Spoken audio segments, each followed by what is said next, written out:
Good afternoon, Dr. Randy, and welcome to our podcast for this Wednesday.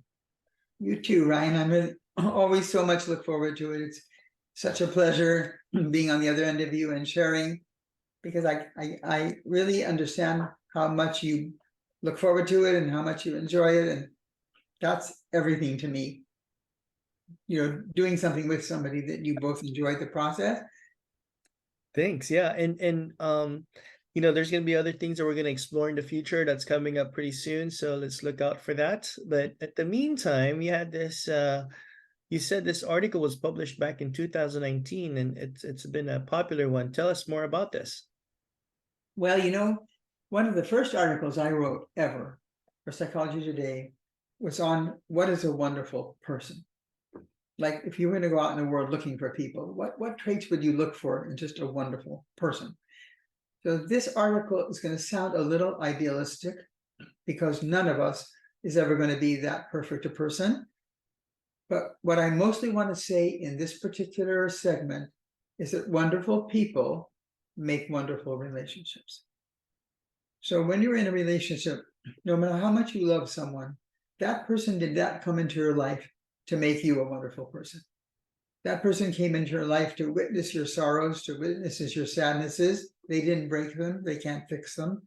They're there to be your best friend, to be by your side. But a relationship should be used for people to use as a catalyst to continue to become a better and better person in their own right. You don't get that, excuse me, from your spouse. You get that because you want to be that person anyway, and your relationship helps you become closer to that ideal. So when I'm going to talk about these kind of 10 characters, people go to therapy and they learn how to better communicate. They learn how to better distribute their time. They learn how to change priorities, to go from an I to a we. They learn a lot of things by all that you can learn on the media and everything. But what I'm talking about are personal characteristics that you have to want to become in your own way for your relationship to benefit by the person you become as part of that relationship. So obviously I'm going to be talking about the characteristics themselves, but I'm saying that both people have to want those. And none of us is ever going to achieve this level of wonderfulness. There are a few people in the world like that, very much in demand, of course, for everything. But the closer you can get to them, the better your relationship becomes automatically. So I want to talk about them. So the first one is going to seem very simple. It's called fairness. Quality people are just plain fair. They also stand up for themselves. They have boundaries. They know where they need to be self-protective or self-serving, but basically they don't want to take anything they haven't earned. And they don't want to give something to somebody else that they haven't earned. Because the way you trust a person is that they're going to be there for you. They're going to root for you. They're going to make sure that things come out the way they were supposed to come out. Couples often come to me exactly the opposite way. They're just so offended. There's such injustice. There are inequities, there are double standards, there's unfairness, there's power hierarchies, there's broken promises. When people come to see me, they're not looking at how they are failing themselves in becoming the person they want to be. They are talking about how their partner is failing them. So sure, we work through all those processes painfully and we get through them. But until a person says, wait a minute, it's not about promises I broke all the time. It's not about you getting more. It's that we're just not being fair. I'm expecting more than you can give me. I'm pretending to give you more than I can. We're getting into all these kind of weird broken promises. But what is basically just a fair way to be in the world? You have only so many resources. You have only so many options. How do we distribute that in our relationship when we're an us, a we, or when I, or whether you, or whether we have family or friends? How do we distribute things that are fair? And both people have to agree upon that. Otherwise, one person or the other is going to say, this isn't fair. I'm not getting what I want. And then people start, spiraling down into being under the age of 10. And people will come back with, well, life isn't fair. Well, we know that. But people can work towards that way of being just fair. I don't want something I didn't earn. Sometimes I need something I can't pay for, and you're kind enough to give that to me. But basically, all people feel better from any age when they earn what they get. Mhm. So let's go to the second one. This is really important. As you live with a person over a period of time, you learn a lot about who they are. There are certain things that people don't tell you from the past. They had an abortion, or they were imprisoned, and then that sentence was ameliorated, so they don't want to talk about it, or they did something dumb when they were a kid. But when you have a great relationship, people over time begin to talk about the dumb things they've done, their vulnerabilities, where they feel stupid, what hurts them even when it shouldn't. They share that with their partner. And that has to be responded to with sacred trust and respect. You never out that to other people in front of the person who shared that with you. You never use it in a fight to hit below the belt. God forbid. Well, obviously you told me that you broke up with every single person before me, so maybe you just want to run. You don't take that and hit somebody with that. They never shame the other person for the mistakes they've made in the past. They may help them to sort of find peace with them, but they don't shame them. You have the power of an emotional laser beam. When people have given you that kind of vulnerable information about themselves, and you use that laser beam in a way that's unfair or mean, no. So respect for another person's fears and vulnerabilities and limitations and the mistakes they've made. Quality people have respect for that, and they don't use it against their partner. Okay, let's go to number 3. Every relationship is basically transactional. I do things for you, you do things for me. Coming back to what's fair, I expect you to do your part, you expect me to do my part. In that sense, we have a deal, we negotiate, we have contracts. Like when you have a new baby, I'll get up every other night, you get up every other night. They make contracts with one another, and they help each other. And that takes from you your personal resources of time and availability, exhaustion and health and whatever it is. When you give in a transactional relationship, you take from yourself for those negotiations. But there's another way that people give under crisis and under stress, and that's chivalry. When you know that your partner cannot they can't make it, something terrible is happening to them, they're falling apart, but you're also falling apart, you're also tired, but you love that person deeply, so you take it from another place. It kind of like it's a universal light that comes through you to the other person. It's not of you, it comes through you. And I've often used it. Now I can use it equally with men because they're much better at taking care of infants.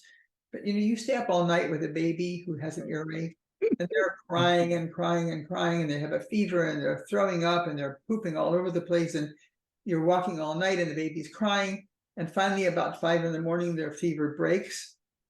And you bathe them and you put them to bed. You are exhausted, but you don't feel ripped off, not at all, because the joy of giving from something that comes from you and through you to that baby is all worth it. So sometimes we have to be chivalrous, and chivalry means there's no cost for the other person ever. You gave that out of your heart. You use other sources to be able to come up with it. Now, obviously, people can't be chivalrous all the time, and people need to be appreciated and loved and given back what they need. But there are times, man, when one of you is sick, or you have a dying mother, or the person can't work for some reason, and you have to carry the load, and that's not their fault. Learning to give from another place that's pure is absolutely part of being a wonderful person. Okay, so let's go to number 4. This is called respect for the other person's beliefs and attachments, and it's crucial. I have often said to couples, don't be angry at another person's family. Don't be angry at another person's friends, because then you put the person you're with in the middle. They have to defend their family. You may not like them. You may have legitimate reasons for not wanting to respect or love them or need them, but that's that other person's need to figure out on their own. You want to be there, you want to listen, you want to witness. Also, people have attachments to things. They want a vacation in some way, or they need something they feel is going to make them happy, and you feel that it's useless or stupid, but it's really important to the person you love. So learning to make room for another person's attachments or connections that maybe you don't agree with, maybe you don't see the same way, and don't have to agree, but you must respect them, just like you want yourself respected. There are people who are very religious married to people who are not religious. You can't say, well, God doesn't exist, that's stupid. You say, this fulfills something in you that's important to you, and I have to honor that. And the only place that gets in the way, of course, which we're going to talk about in a couple of minutes, is when we only have so much energy and so much resources, and how much of those resources can be taken away from the relationship and have it still work. But the respect for another person's way of thinking, being, feeling, doing must be there, even if you don't agree with them. Okay, we go down to number 5. This is really important, and that's resiliency. John Gottman, one of the gurus of the world on relationships, talks a lot about if you have a resilient relationship and something goes wrong, it bounces back up. If you have a relationship without resilience, it stays down. Some people are just born with resilience. The water runs off their back. They don't sweat the small stuff. They just come back quickly. Other people get hurt and they go down. That may have a lot to do with childhood trauma, where they've been hurt and hurt and hurt and hurt, and something happens and they can't come back as fast. But resilient people focus on the problem at hand. They say, let's just fix this. Let's just get back to where we were. Let's focus on how to make it better, rather than, not being resilient, being wounded, being hurt, being knocked down, taking a long time to get back, withholding, until people have to work so hard to get where they were before. The resilient people are a joy. It's not that they can't hurt or can't feel grief or sadness, but just a joy to be around, because there's so much more focus on let's get back to what works rather than what we failed at. Okay. The 6th one, really, really important. I don't need to take a long time about it because it's really obvious. You really have to rely on your partner to have a tremendous commitment to that person's individual psychological, spiritual, and emotional health. You can't be somebody's God. You can't inspire somebody to take care of themselves. And you have to model it, because this is the only body you'll ever have. And if you take care of yourself, and if you are down, you see a therapist. If you have spiritual need, you see somebody who will help you. If you're physically not in good shape, you work really hard the best you can within your limitations to be physically healthy, so that you don't put that burden on your partner to try to make you healthier than you are making yourself. Your partner counts on you to do that, and doesn't feel like they have to take a parental role and force you into doing things that will make you healthier, or force you into trying to stop things that make you unhealthy. You can't stop a person who's killing themselves with alcohol. You can't do it, but the relationship is going to hurt. I have never known a quality relationship where the abuse of alcohol is consistent. It just can't happen. It's a triangle. So you can't make another person take care of themselves, but the gift you give to your spouse is to take care of yourself. So number 7, this is important, because to me, this is the core of true love. And let me say it as clearly as I can. Your team comes first, of course. You are number 1 priority for each other. Us must always take priority over I. It has to, because the relationship is what succors or what nurtures everything else that's going on in your life. Your relationship is where you come home. That's where you come home. That's where you say to somebody, you're not going to indulge me, but I always know you'll work to forgive me. You are the center of my life. There is one caveat that I must speak, and that's that commitment like that can only maintain if there is freedom within it. And what that means is, if you know your partner would be happier, more joyful, more fulfilled, more alive away from you, Mhm. you support that person's dream. I would always rather have someone away from me wishing they were with me than with me feeling trapped. So the greatest gift that everybody knows when they launch their children into college is, I don't want you living across the street from me. I want you to find your own life. And so even though I'm gonna suffer the sadness of the loss, my love for you is for you to find your own way. Mhm. Within commitment, you have to always know that that partner always knows that they are free. With that says, don't ever go somewhere that's not as good as we have, because I'll never forgive you. Mhm. If you really need to go, if a person's married and all of a sudden finds they want to become a priest, they have to forgo that marriage. But if that connection to God for them is more empowering, more important than anything, you have to let somebody go. That's what true love is all about.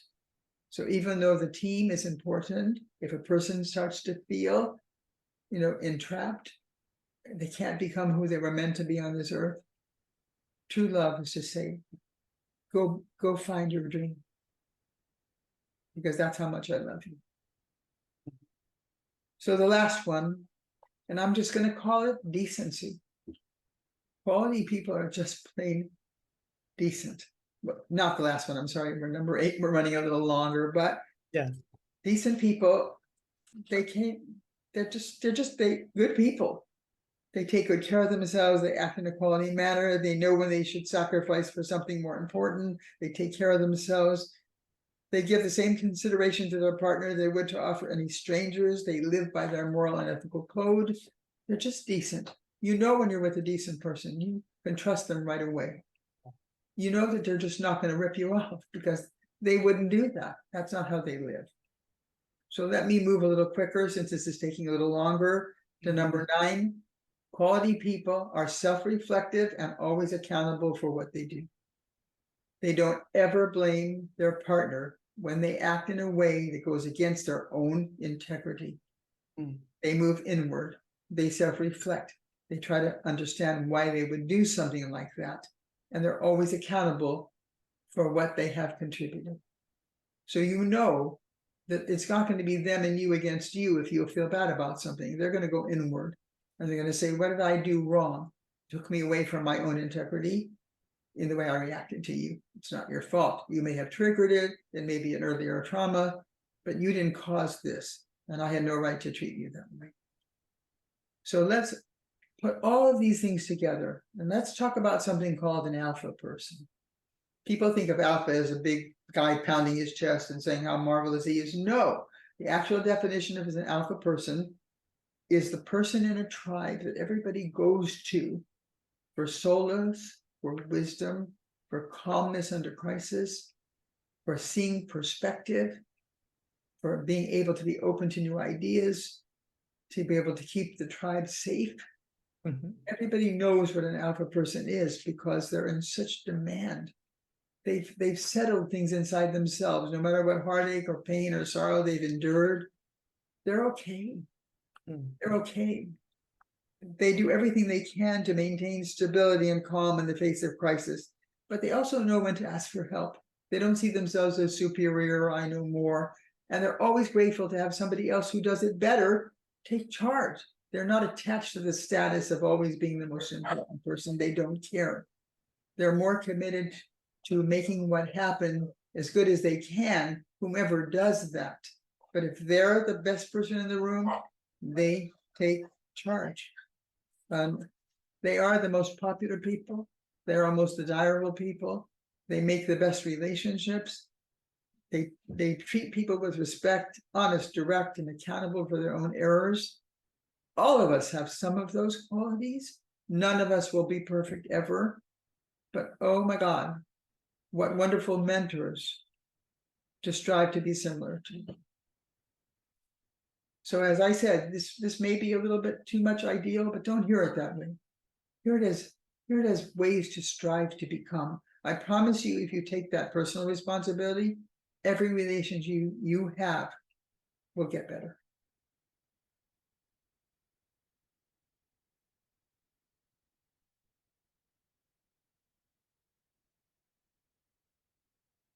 So these things here in terms of couples, um this is start of the relationship, during, obviously. Actually, the characters I'm talking about always exist at the beginning of a relationship, but what makes them notable is they don't go away. After the early stage of relationship where people are caught up in tastes and smells and wonderful connection, Yeah. they will often be there, but when it's in the person, they don't go away. Well, okay. I mean, it's really I mean, both couples really have to work on this. It's just not a Absolutely. side deal. And some of these things come naturally, right? And you just kind of like Uh, pinpoint it. yes, they do, unless they have been in some way in childhood hurt or damaged or traumatized. Yeah. You know, somebody who's born resilient, they can all go down if they're hit too hard. All right. Wow. Okay. Great article, Dr. Randy. We'll post this up with your notes, and we'll publish it. And where can they find you if they need more information? People can reach me always at my personal website, Randi Gunther at Cox.net. Randi Gunther, one word, Randi with an I. You can also see all of my articles on relationshipsactually.org, all 270 now that I published for Psychology Today online over the last 12 years. They're all there, and they're sorted by subject, so they're easy to access. And they can watch more of my podcasts here, which I welcome them to do. Also, I've said this every time, if you have a particular subject you'd love me to talk about, I'm wide open. Done this for a long time, and there's not much I don't have some opinion on. Okay. Great, Dr. Randy. See you next week. Talk to you then. Okay, wonderful, Ryan.